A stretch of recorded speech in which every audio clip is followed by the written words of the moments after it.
हाँ जी, अस्सलाम वालेकुम दोस्तों, की हाल है। अच्छा, सच्ची सच्ची दस्सिओ, जो तुसीं डॉक्टर को गए, तुहाडे दर्द होण लई सी मेदे दे उत्ते ते डॉक्टर ने कहा जी तुहानूं एच पायलरी हो गया, तुसीं डर गए सी ना। ते हुण इस गल नूं पुरानी होई नूं भी 10 साल हो गए, 15 साल हो गए, 10 वारी कोर्स कर ले, ठीक नहीं होया, इदां ही है ना। अच्छा हुण सुनो, मेदे दा दर्द हो रहा होवे 5 मिनट च खत्म हो जाएगा, जिन्ना मर्जी पुराना होवे 3-4 हफ्ते दे विच मुकम्मल खत्म हो जाएगा।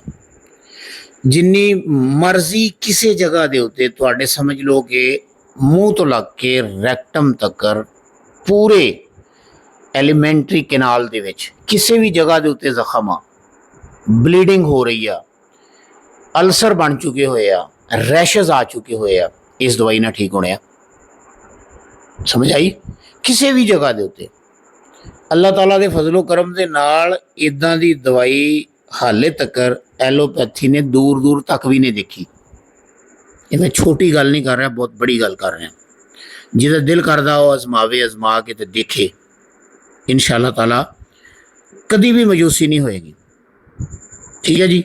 नुस्खा हुण मैं तुहानूं दस्सण लगा वां ते गौर दे नाल सुन लईओ ते फिर मैनूं नहीं कहना भी सानूं समझ नहीं आई।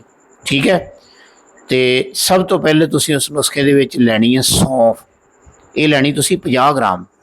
उस तो बाद तुसीं लैनी है मुलट्ठी 25 ग्राम, हल्दी 30 ग्राम, रसौंद इंडियन 10 ग्राम, छोटी इलायची 15 ग्राम, गंधक आंवला सार 20 ग्राम, गोंद किकर 20 ग्राम, मगज़ निम यानी निम जिहड़ी हुंदी ना उहदे विच जिहड़ियां गुठलियां निकलदियां वो 40 ग्राम, ते अंजरूद 40 ग्राम।